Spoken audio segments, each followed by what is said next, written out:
Chapter 3. Naimittika Dharma is to be relinquished. One night, just after 10 o'clock, Sannyasi Thakur sat chanting Harinam on a raised mound in a secluded part of his grove within Sri Jaiva-dharma. Gazing northward, he saw the full moon had already risen, diffusing an uncommon lustre throughout Sri Navadvip Mandala. Suddenly a divine manifestation of nearby Sri Mayapur became visible before his eyes. Sannyasi Thakur exclaimed, "Oh, what an extraordinary vision! I am seeing a most astonishing and blissful holy place. Towering jeweled palaces, temples, and ornamented archways are illuminating the bank of the Jahnavi river by their glittering splendor. The tumultuous sound of Harinam Sankirtan is rising from many places as if to pierce the sky. Hundreds of Vaishnavas like Narada, playing upon his veena, are chanting Sri Nam and dancing. On one side is fair-complexioned Mahadev, with his Damaru drum in his hand. He cries out, 'O Vishvambar, please bestow your mercy upon me.' Saying this, he dances Tandava Nitya wildly, then falls to the ground, unconscious. On another side, the four-headed Brahma sits in an assembly of rishis who are well versed in Vedic lore. He recites the following Vedic mantra and lucidly explains its meaning. Mahan Prabhu Vai Purusha Sattva Shaisa Pravartaka Sunirmalam Imam Praptim Ishano Jyotir Avyaya. Svetashvatara Upanishad 3:12. That personality is undoubtedly Mahan, supreme, and he is Prabhu, master. He bestows the tendency for intelligence, and by his mercy a person can attain supremely pure and transcendental peace. That person known as Mahaprabhu Sri Chaitanya is Purush, the supreme person. He is Ishan, the supreme ruler. He is Jyotiya Swarup, self-manifest and possessing a lustrous effulgence due to the golden splendor of his limbs. He is Avyaya, the imperishable Lord. Elsewhere, Indra and other devas are leaping in ecstasy, crying, Jai Prabhu Gaurachandra, Jai Nityananda. The birds sitting on the branches of the trees are calling out, Gaur Nitai. Large black bees are humming everywhere in the flower gardens, intoxicated by drinking Gauranam Ras, the liquid essence of the holy name of Gaura. Prakriti Devi, the goddess of nature, is maddened with Gaura Ras and diffusing her magnificent radiance everywhere. This is wonderful. I have seen Sri Mayapur in broad daylight many times, but I have never beheld anything like this before. What am I seeing? Remembering his Gurudev, Sannyasi Thakur said, O Prabhu, now I can understand that you have bestowed your mercy upon me today by granting me a vision of the transcendental aprakrit aspect of Mayapur. From today onwards, I shall call myself a follower of Sri Gaurachandra. I see that everyone in this divine land of Navadvip wears a necklace of tulsi beads, tilak on his forehead, and the letters of Sri Nam stamped on his body. I shall also do the same. Saying this, Sannyasi Thakur fell into a state of unconsciousness. He regained external consciousness after a short while and began to cry. Indeed, I am extremely fortunate, for by the mercy of my Guru, I have obtained the momentary vision of the sacred land of Sri Navadvip. The next morning, he threw his Ekadanda staff into the river. Then decorating his neck with a three-stranded necklace of tulsi beads, and his forehead with the Urdhva Pundra tilak mark, he chanted Hari Hari and began to dance.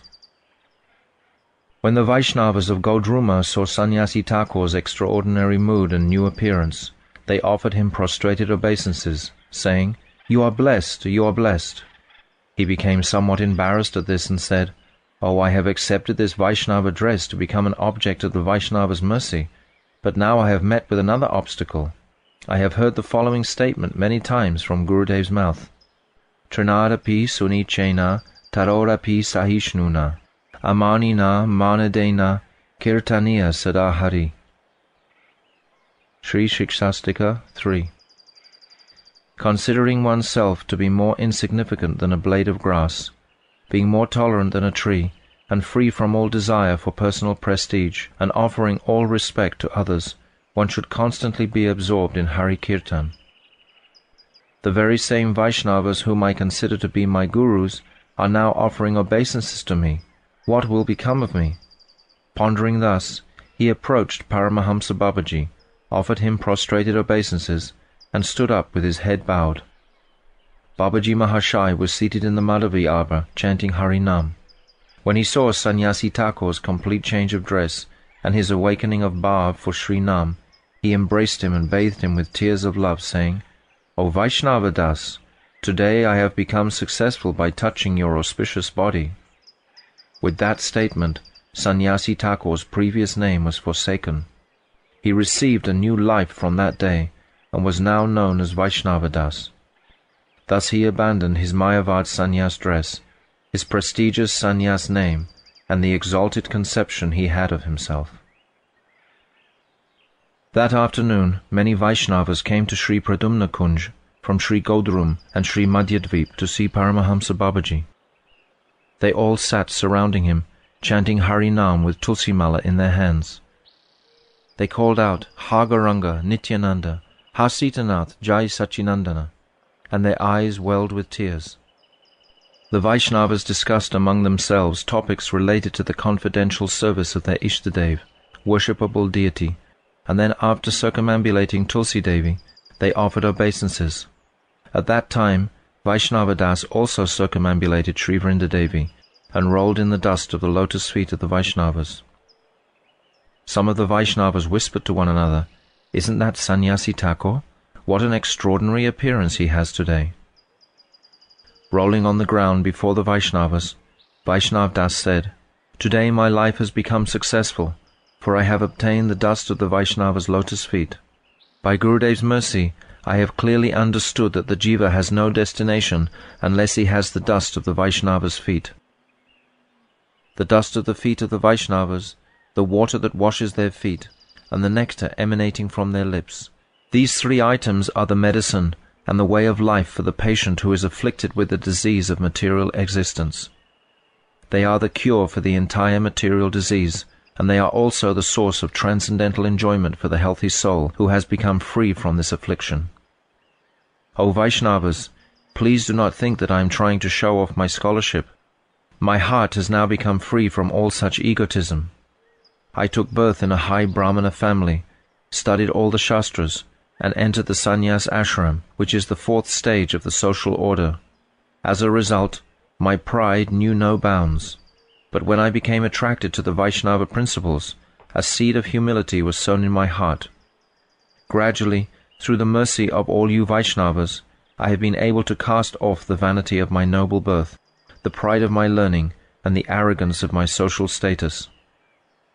Now I know that I am a destitute and insignificant jiva. I was being ruined by my false ego of being a Brahmana, by my learning, and by my status as a sannyasi. I submit all this before your lotus feet with full simplicity. You may deal with this servant of yours however you deem fit." When the Vaishnavas heard Vaishnav Das's humble words, many of them said, "O best of sadhus, we are eager to obtain the dust of the feet of Vaishnavas like you. Please bless us with the dust of your lotus feet. You are the object of Paramahamsa Babaji's mercy. Please purify us by making us your associates. The Shastra says that bhakti is obtained through associating with bhaktas like yourself. Bhaktis tu bhagavad bhakta sangena parijayate, satsanga prapyate pumbi, sukritai purva sanchitai." Brihan Naradiya Purana 433. Bhakti is awakened when one associates with bhaktas of Sri Bhagavan. Association with Shuddha bhaktas is attained only by the accumulation of transcendental pious activities performed over many lifetimes. We had accumulated a sufficient stock of sukriti, pious activities that foster bhakti, and that is how we have obtained your association. Now, by the strength of that association, we aspire for Hari Bhakti. When the Vaishnavas had concluded their exchanges of mutual respect and humility, Vaishnav Das sat down on one side of the assembly, thereby enhancing its dignity. The Harinam Mala looked brilliant in his hands. That day, a fortunate gentleman was sitting with the Vaishnavas. He had taken birth in an aristocratic Brahmana family, and was also a Samandir, wealthy landlord.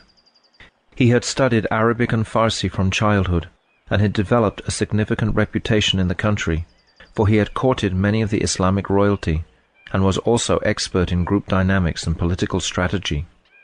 Although he had enjoyed his position and opulence for many years, it had brought him no happiness. At last, he had taken up the practice of Harinam Sankirtan. In his childhood, the gentleman had been trained in Indian classical music by some of the most prestigious music masters of Delhi. Because of that training, he had become strong enough to put himself forward as the lead singer during performances of Harinam Sankirtan. The Vaishnavas did not like his polished classical style of singing. He would show off some of his musical artistry during Sankirtan, and then look expectantly at others' faces for recognition. He continued to lead kirtans for many days, and gradually he began to experience some pleasure in Sankirtan. After some time, he came to Sri Gaudarama in order to join the kirtan programs of the Navadvip Vaishnavas, and he took up residence in the ashram of a Vaishnav there. On this particular day, accompanied by that Vaishnava, he had come to Pradumna Kunja and was sitting in the Malati Madhavi Mandap. When he saw the Vaishnavas' humble behavior towards each other and heard Vaishnav Das's words, many doubts arose in his mind. Being a skilled orator, he audaciously raised the following inquiry before the assembly of Vaishnavas. The Manusmriti and other Dharma Shastras state that the Brahmana caste is the highest caste. According to these Shastras, religious rites such as chanting Brahma Gayatri and other Vedic mantras at dawn, noon, and sunset, Sandhya Vandana, are considered to be Nitya Karma, eternal duties for the Brahmanas. If these activities are obligatory, why is Vaishnava behavior opposed to them? Vaishnavas have no taste for argument and debate. If the question had been put by an argumentative Brahmana, they would not have replied, for fear of becoming embroiled in a battle of words. However, since they saw that the present questioner regularly sang Harinam, they all said, "We will be most happy if Paramahamsa Babaji Mahashai answers your question." On hearing the order of the Vaishnavas, Paramahamsa Babaji Mahashai offered obeisances and said, "O great souls, if you so desire, the respected Bhakta, Sri Vaishnav Das, will answer this question in full." All the Vaishnavas consented to this proposal. When Vaishnav Das heard the words of his Gurudev, he considered himself most fortunate, and humbly said, "I am wretched and insignificant.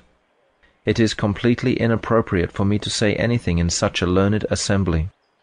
Nonetheless, I must always bear the order of my Gurudev upon my head. I have drunk the nectar of spiritual instructions flowing from my Guru's lotus mouth.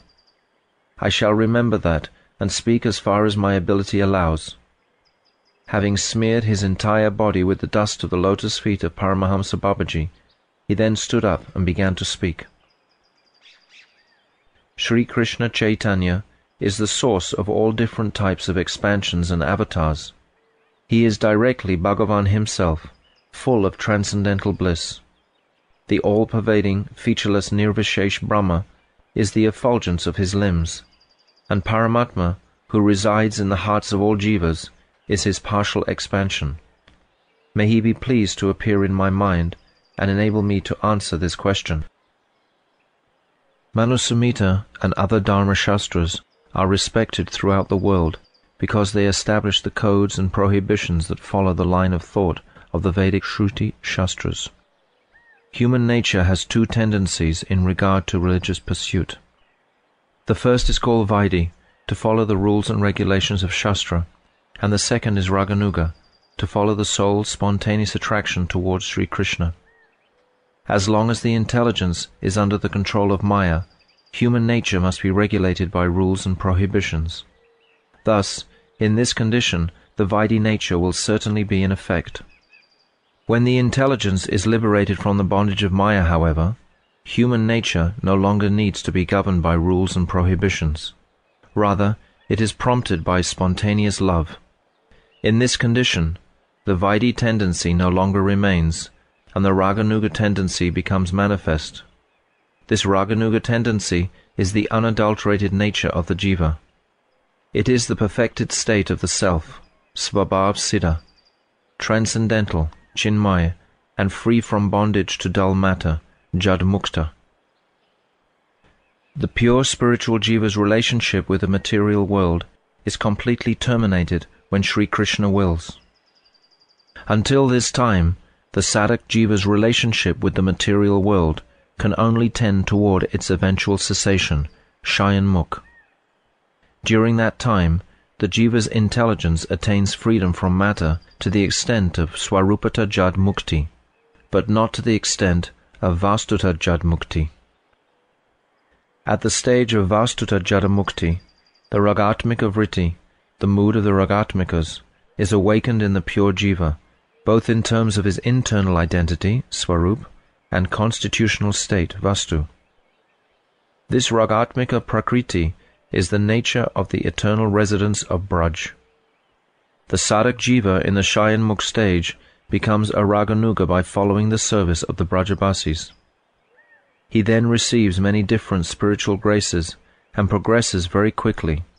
This condition of Raganuga should be ardently sought after by the jivas. Until the jiva comes to this point, his intelligence is always attached to this material world. Because the conditioned jiva is in contact with Maya, his inherent nature changes. In his bewildered condition, he has no pure, natural attachment for spiritual objects, and due to his falsely acquired nature, nisarga, he mistakenly thinks that his attachment for mundane objects is his natural spiritual attachment. The conceptions of I and mine are two types of egoism whose influence is very prominent in the mundane sphere, and which lead one to think, I am this body, and all things relating to this body are mine. Due to these conceptions, one naturally feels attracted to people and things that bring pleasure to the material body, and one feels averse to people and things that impede material pleasure.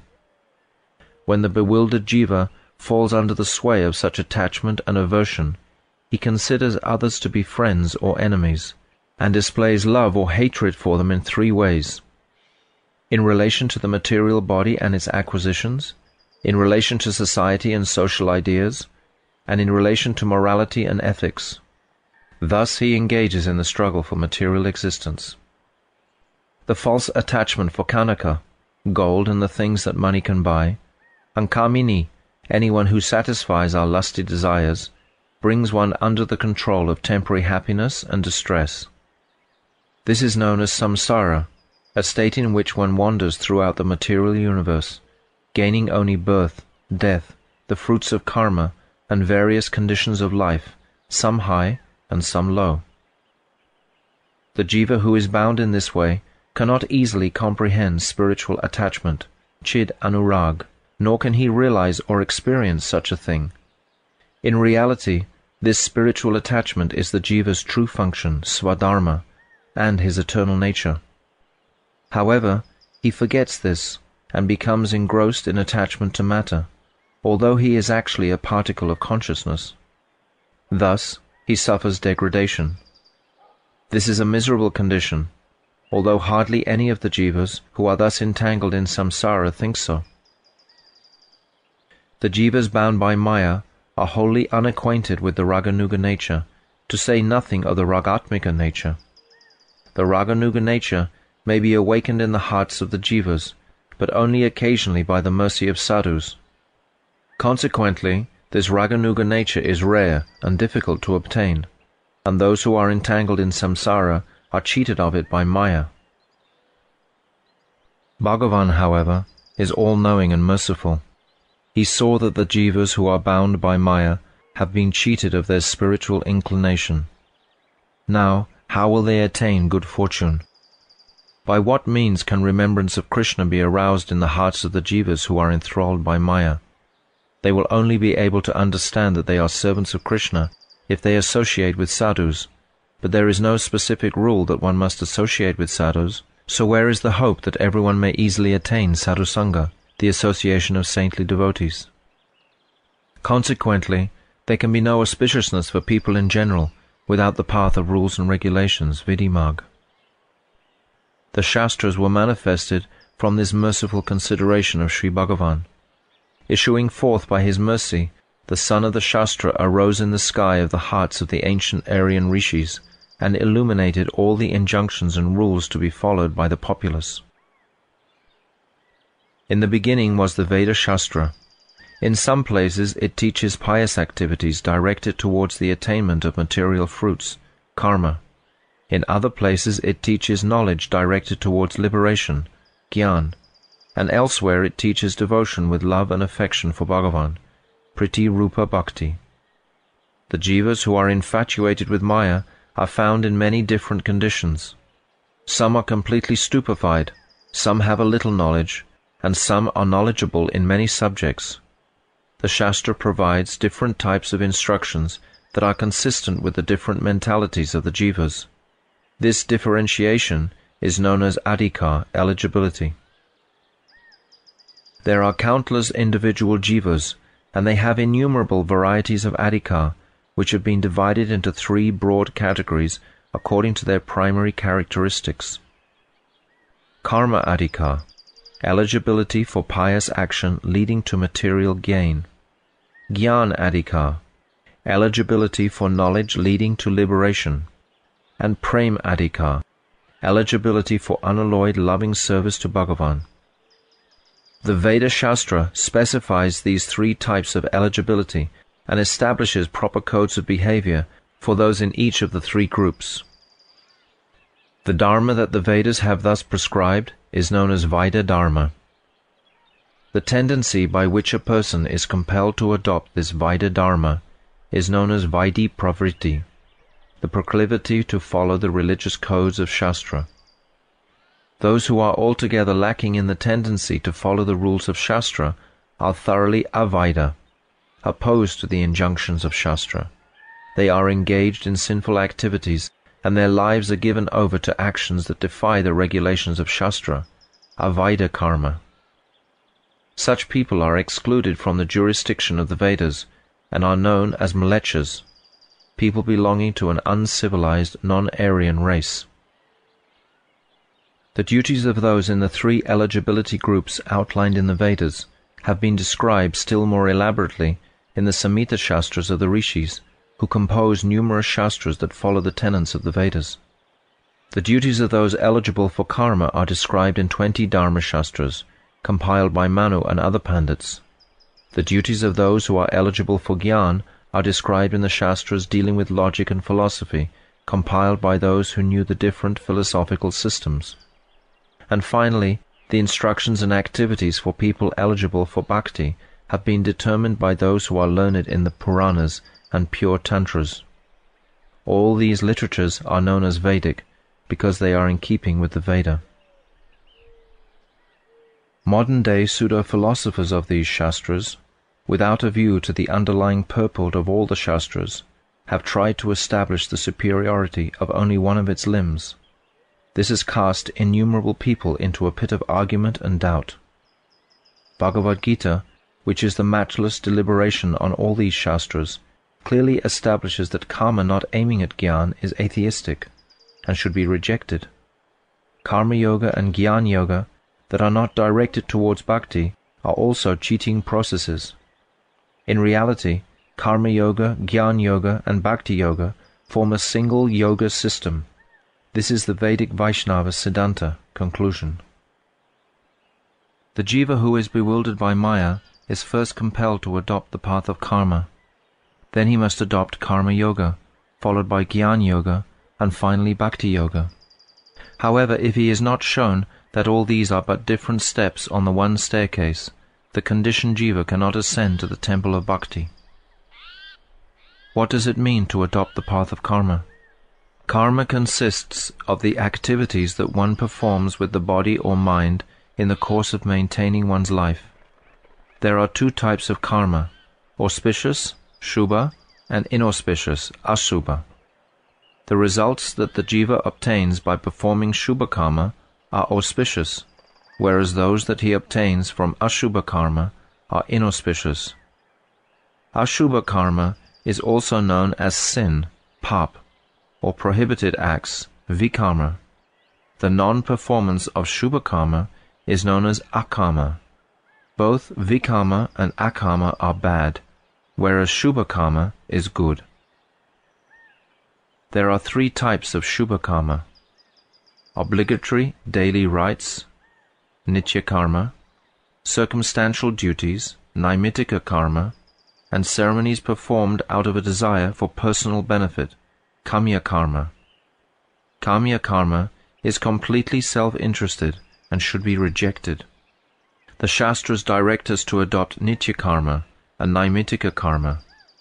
The Shastras have considered what is fit to be taken up and what is fit to be abandoned, and they have classified nitya karma, Naimittika karma, and kamya karma as karma, whereas akarma and kukarma, impious activity, have not been included in this category.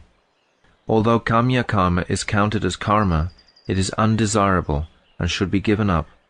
So only nitya karma and Naimittika karma are truly accepted as karma. Nitya karma is karma that produces auspiciousness for the body, mind, and society, and which results in promotion to other planets after death.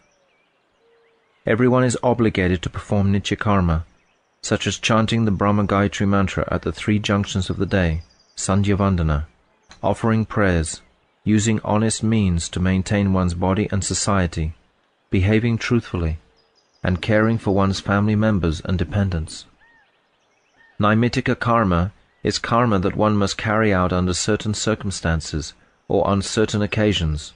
For example, performing rites for the departed souls of one's mother and father, atoning for sins, and so on. The authors of the Shastras first examine the natures of human beings and their natural eligibility traits, and then established varnashram dharma, the duties for the social castes and spiritual orders. Their intention was to prescribe a system in which nitya karma and Naimittika karma could be carried out in an excellent way in this world. The gist of this arrangement is that there are 4 natural types of human beings, classified according to the work that they are eligible to perform: brahmanas, teachers and priests; kshatriyas, administrators and warriors; vaishyas, agriculturalists and businessmen; and sudras, artisans and laborers. People are also situated in 4 orders or stages of life, which are known as ashrams: brahmachari, unmarried student life; grihastha, family life; vanaprastha, retirement from family responsibilities; and sannyas, the renounced ascetic life. Those who are fond of akarma and vikarma are known as antyaja, outcast, and are not situated in any ashram. The different varnas are determined by nature, birth, activities, and characteristics. When varna is determined only on the basis of birth, the original purpose of varnashram is lost. Ashram is determined by the various stages of life, depending on whether one is married or unmarried, or has renounced the association of the opposite sex. Married life is known as the grihastha ashram, and unmarried life is known as the brahmachari ashram. Disassociation from spouse and family is characteristic of vanaprastha and sannyas ashram. Sannyas is the highest of all the ashrams, and the brahmanas are the highest of all the varnas. This conclusion is established in the crest jewel of all the Shastras, Srimad Bhagavatam, 11:17, 15 through 21. Varnanam ashramanam cha, janma bhumya nusharina, asan prakritayo niranam, nicher nicho tamotamaha. The varnas and ashrams of humanity have higher and lower natures in accordance with the higher and lower places on Sri Bhagavan's universal body from which they have appeared. Shamo damas tapasocham, shantosha shantir arjavam, mad bhaktischa dayasatyam, brahma prakritayastvima. The natural qualities of the brahmanas are control of the mind, control of the senses, austerity, cleanliness, satisfaction, forbearance, simplicity, devotion unto Sri Bhagavan, compassion for the suffering of others, and truthfulness. Tejo balang driti soryam, titik shaudaryam udyama, shtayam brahmanyam aishvaryam, chatra prakritayastvima. The natural qualities of the Kshatriyas are prowess, bodily strength, fortitude, heroism, tolerance, generosity, great perseverance, steadiness, devotion to the Brahmanas, and sovereignty. Ashtikyam dana nishtacha, adambo brahma sevanam, atustir artha parchaye, vaisha prakritayastvima. The natural qualities of the Vaishyas are theism, dedication to charity, freedom from pride, service to the Brahmanas, and an insatiable desire to accumulate wealth. Shushrusanam dvijagavam, devanan chapyamayaya, tatra labdena santosha, shudra prakritayastvima. The natural qualities of the Shudras are sincere service to the Devas, Brahmanas, and cows, and being satisfied with whatever wealth is obtained by such service. Asocham anritam steyam, nashtikyam shuksha vigraha, karma krodas chatarascha, sabhavantya vasayinam. The natural characteristics of those who are in the lowest class and who are estranged from the Varnashram system are uncleanliness, dishonesty, thievery, lack of faith in Vedic Dharma and the existence of a next life, futile quarrel, lust, anger, and greed for material objects. Ahimsa satyam asteyam, akama kroda lobhata, bhuta priya hiteta cha, dharmo yam sarva varnika. The duties for the members of all the Varnas are non-violence, truthfulness, abstention from theft, freedom from lust, anger, and greed, and endeavoring for the pleasure and welfare of all living beings. Everyone in this learned assembly knows the meaning of the Sanskrit shlokas, so I am not translating them all. I just want to say that the system of Varna and Ashram is the basis of Vaidya Jivana, life that is carried out in accordance with religious rules and regulations. The prominence of impiety in a country is measured by the extent to which the Varnashram system is absent there. Now let us consider in what sense the words nitya, eternal, and Naimittika, circumstantial, have been used in relation to the word karma. If we consider the profound purport of the Shastras, we can see that these two words have not been used to refer to karma in a paramarthic sense, which relates to supreme spiritual truth. Rather, they have been used in a routine, vyavaharik, or figurative, upacharik sense. Properly speaking, words like Nitya-dharma, Nitya-karma, and Nitya-tattva can only be used to describe the pure spiritual condition of the jiva. Therefore, in the general use of the word Nitya-karma, the word Nitya is applied to the word karma only in a figurative or attributive sense, because karma in this world is a means to an end, and only remotely indicates eternal truth. Actually, karma is never eternal. Karma and jnana may only be thought of as nitya in an indirect sense when karma is directed towards jnana by means of karma yoga, and when jnana is directed toward bhakti. The Brahmana's chanting of the Brahma Gayatri mantra, Sandhya Vandana, is sometimes described as nitya karma. This is valid in the sense that practices that are remotely directed toward bhakti through physical activities may be termed nitya, but only because they aim at Nitya-dharma. In reality, they are not nitya. This usage is known as a figurative expression, upachar. Actually, the only true nitya karma for the jivas is Krishna prem.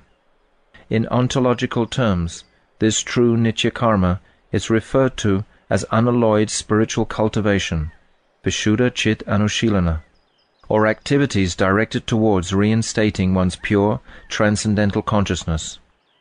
The physical activities that one will naturally have to adopt to attain this chit anushilana are assistants to Nitya Karma, so there is no fault in referring to them as Nitya Karma. From the absolute perspective, though, it would be better to refer to such activities as Naimittika rather than Nitya. The divisions of karma into Nitya and Naimittika are only from a relative viewpoint, and not from the absolute spiritual perspective. From the point of view of the essential nature of things, the Nitya-dharma of the jivas is unalloyed spiritual practice, and all other types of dharma are Naimittika. This applies to Varnashram dharma, duties prescribed for the castes and orders of human civilization, Ashtanga Yoga, the eightfold yoga system, Sankhya Gyan, the path of knowledge involving analytical research into the nature of spirit and matter, and Tapasya, asceticism. These are all Naimittika dharma, because the jiva would not need these dharmas if he were not bound. The conditioned state of being bewildered by Maya is itself a circumstantial cause, and the function or duty that is prompted by a circumstantial cause, nimitta, is known as Naimittika dharma. Therefore, from the absolute spiritual perspective, they are all Naimittika dharma. Naimittika dharma includes the superiority of the brahmanas, their sandhya vandana, and their acceptance of sannyas after renunciation of all karma. All these activities are highly recommended in the Dharma-shastras, and they are beneficial in consideration of appropriate eligibility, but they still have no standing in relation to Nitya karma. In my estimation, a bhakta who has taken birth in a family of dog-eaters, but who has dedicated his mind, words, activities, and wealth to the lotus feet of Sri Krishna, is superior to a brahmana endowed with all 12 brahminical qualities, but who is diverted from the lotus feet of Sri Padmanabha. Such a bhakta, although of lowly birth, can purify himself and his entire family, whereas the brahmana who is filled with pride cannot even purify himself. Srimad Bhagavatam 7.9.10. The 12 qualities of brahmanas are truthfulness, control of the senses, austerity, freedom from malice, modesty, tolerance, freedom from envy, sacrifice, charity, fortitude, studying the Vedas, and accepting vows. Brahmanas endowed with these 12 qualities are certainly worthy of honor in this world. However, if a Chandala is a bhakta, he is superior to brahmanas who possess these qualities but do not have Krishna bhakti. The purport is that a person who was born a Chandala, but who has been purified by the samskar, impressions, achieved through sadhusanga, and who is now engaged in the jiva's nitya dharma of pure spiritual cultivation, is superior to a brahmana who is established in Naimittika dharma, but who abstains from the nitya dharma of unalloyed spiritual practice. There are 2 kinds of human beings in this world: those who are spiritually awake, udita vivek, and those who are spiritually unconscious, anudita vivek. Most people in this world are spiritually unconscious. Those who are spiritually awake are rare. Of all those who are spiritually unconscious, the brahmanas are the best, and the brahmanas' nitya karma, such as sandhya vandana, is the best of all the duties that are prescribed for the different varnas. Another name for those who are spiritually awake is Vaishnava. Their behavior will necessarily be different from the behavior of those who are spiritually unconscious. Even so, the behavior of the Vaishnavas is not opposed to the aim of the Smriti rules, which are established in order to regulate people who are spiritually unconscious. The ultimate aim of all the Shastras is always one. Those who are spiritually unconscious are bound to a particular portion of the stark and rudimentary injunctions of Shastra, whereas those who are spiritually awake receive the underlying essence of Shastra as an intimate friend. These 2 groups of people perform different activities, but their aim is the same. Ineligible people may think that the behavior of those who are spiritually awake is opposed to the behavior of people in general, but in reality the fundamental aim of these different patterns of behavior is the same. From the point of view of those who are spiritually awake, people in general are eligible for instructions regarding Naimittika dharma. However, Naimittika dharma is in essence incomplete adulterated, impermanent, and ultimately fit to be rejected. Naimittika Dharma is not direct spiritual practice. Rather, it consists of temporary material activities that are taken up to attain pure spiritual practices. Hence, it is merely the means to an end. The means is never complete because its function ceases when it has produced the end. Therefore, it is simply a phase in the achievement of the final goal. Consequently, Naimittika Dharma is never complete. For example, a Brahmana chanting the Sandhya Vandana, like his various other duties, is temporary and subject to specific rules. These activities do not stem from his natural spiritual proclivity. If after performing these prescribed duties for a long time, one obtains the association of Shuddha Bhaktas, Sadhu Sangha, one develops ruchi, taste, for Harinam. At that time, Sandhya Vandana is no longer a circumstantial prescribed karma. Harinam is complete spiritual practice, whereas Sandhya Vandana and other such practices are only the means to obtain this principal goal and can never be the complete reality. Naimittika Dharma is commendable because it aims at the truth, but it is eventually meant to be abandoned, and it is mixed with undesirable results. Only spiritual reality is truly beneficial. Although the jiva should relinquish matter and its association, materialism is prominent in Naimittika Dharma.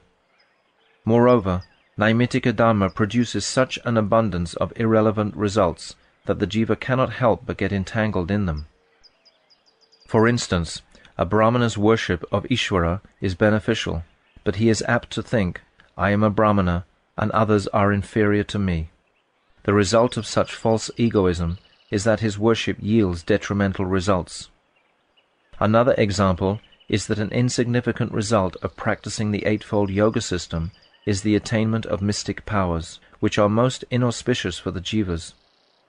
The two unavoidable companions of Naimittika Dharma are mukti, liberation, and bhukti, material enjoyment.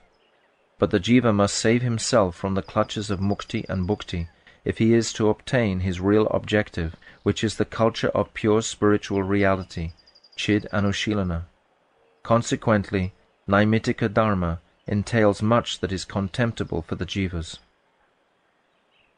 Naimittika Dharma is impermanent, for it does not apply at all times or in all conditions.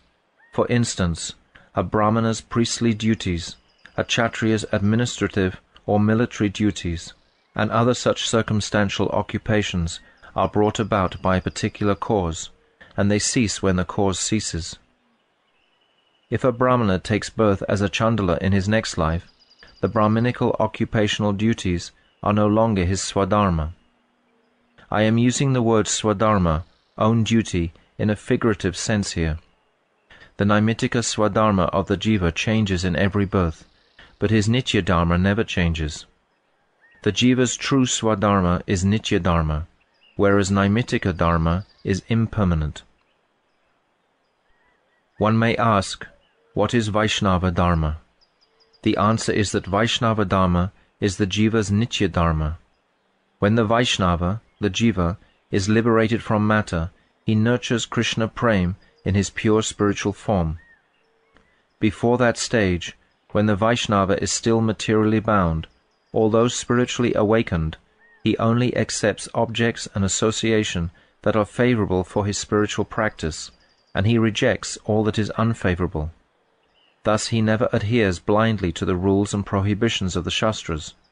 He accepts the instructions and prohibitions of the Shastras graciously, but only when they are favorable to his practice of Hari Bhajan. When they are unfavorable, he immediately rejects them. A Vaishnava is the world's only true friend, and he renders auspiciousness for all jivas of the world. Now I have humbly submitted whatever I had to say today in this assembly of Vaishnavas. Kindly excuse my faults and any offences. Having spoken thus, Vaishnav Das offered satsang pranam to the assembled Vaishnavas and sat off to one side. By this time, the eyes of the Vaishnavas had filled with tears, and they all exclaimed in unison, well done, blessings upon you." The groves of Godruma echoed these words in response. The Brahmana singer who had asked the question could see the profound truth of many of the topics presented in the discussion. Some doubts had arisen on certain points, but the seed of faith in Vaishnava-dharma had been significantly nourished in his heart. He folded his hands and said, "O great souls, I am not a Vaishnava, but I am becoming a Vaishnava by continuously hearing Harinam. If you will kindly instruct me, all my doubts may be dispelled." Sri Prem Das Paramahamsa Babaji Mahashai said kindly, "From time to time you may associate with Sriman Vaishnav Das. He is a scholar who is learned in all the Shastras. Previously he lived in Varanasi, where he accepted sannyas after studying the Vedanta Shastras deeply. Sri Krishna Chaitanya, who is the dearmost Lord of our hearts, displayed unlimited mercy and attracted him here to Sri Navadvip. Now he is fully conversant with all the truths of Vaishnava philosophy, and he has also developed profound love for Harinam." The man who had asked the question was named Sri Kalidas Lahiri. On hearing Babaji Mahashai's words, he accepted Vaishnav Das within his heart as his guru. He thought Vaishnav Das was born in a Brahmana family, and he accepted the sannyas ashram, so he is fit to instruct a Brahmana. Besides, I have witnessed his extraordinary scholarship in the Vaishnava truths. I can learn much about Vaishnava-dharma from him. Thinking in this way, Lahiri Mahashai offered Dandavat Pranam at Vaishnav Das's lotus feet, and said, "O great soul, kindly bestow your mercy upon me." Vaishnav Das offered Dandavat Pranam to him in return and responded, "If you bestow your mercy upon me, I will be fully successful." As evening drew near, everyone returned to their respective places.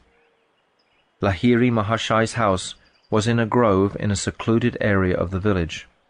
In the centre of the kunja was a natural awning of Madhavi creepers and a raised platform for Tulsi Devi. There were 2 rooms, one on either side of the kunja. The courtyard was enclosed with a trellis of chitta plants, and its beauty was enhanced by many trees such as bael, neem, and other trees bearing fruits and flowers. The owner of that grove was Madhava Das Babaji. At first, Madhava Das Babaji had been a man of spotless virtue, but immoral association with a woman had blemished his Vaishnav character and was curtailing his practice of bhajan. He was quite impoverished and was meeting his expenses with difficulty by begging at various places and by renting out his extra room, which Lahiri Mahashai was occupying. That night, Lahiri Mahashai's sleep was broken at midnight. He had begun to contemplate the essential meaning of what Vaishnav Das Babaji had explained when he heard a sound outside. As he came out of his room, he saw Madhava Das Babaji standing in the courtyard and speaking with a woman. The woman disappeared as soon as she saw Lahiri Mahashai, while Madhava Das stood motionless and embarrassed before him. "Babaji, what is the matter?" asked Lahiri Mahashai. "It is my ill fate," replied Madhava Das with tears in his eyes. "What more can I say? Alas, to think of what I was in the past and what I have now become. Paramahamsa Babaji Mahashai had so much faith in me. Now I am ashamed to go before him." "Please tell me clearly so that I can understand," Lahiri Mahashai requested. Madhava Das replied, "The woman you just saw was my wife when I was a householder. Shortly after I accepted the renounced life of a Babaji, she went to Shripat Shantipur, where she built a hut and began to reside on the bank of the Ganga. After many days had passed, I happened to go to Shripat Shantipur and saw her there. I asked her, 'Why did you leave your household?' And she explained, 'Family life no longer appeals to me, since I am deprived of the service of your feet. I have taken up residence in this tirtha, holy place, and I can sustain myself by begging alms.' I returned to Godruma without saying another word to her. After some time she also came to Godruma and took up residence in a cowherd's house. I used to see her here and there every day, and the more I tried to avoid her, the closer she drew to me. Now she lives in an ashram that she has built here, and she tries to ruin me by coming here late at night. My bad reputation has spread everywhere, and my practice of bhajan has deteriorated sorely through my association with her. I am a disgrace to the family of the servants of Sri Krishna Chaitanya. I am the only person since the time of Chota Haridas's chastisement who deserves punishment. Because of their compassion, the Babajis of Sri Godruma have not yet chastised me, but they no longer have any faith in me. When Lahiri Mahashai heard these words, he said, Madhavadas Babaji, please be careful, and returned to his room. Babaji went and sat on his seat. Lahiri Mahashai could not sleep. Again and again he thought, Madhavadas Babaji has fallen down by entering householder life again, after he has formally renounced it. It is not appropriate for me to stay here any longer. Even if it does not lead me into bad association, it will certainly spoil my reputation, so that the pure Vaishnavas will no longer instruct me with confidence. Early the next morning, he went to Pradyumna Kunja, greeted Sri Vaishnav Das with due respect, and asked for a place to stay in the Kunja. When Vaishnava Das informed Paramahamsa Babaji Mahashai of this news, Babaji gave instructions that he should be given a place to stay in a kutia on one side of the Kunja. From then on, Lahiri Mahashai lived in that kutia and arranged to obtain prasad at the house of a Brahmana who lived nearby. Thus ends the third chapter of Jaiva-dharma, entitled Naimittika Dharma is to be relinquished.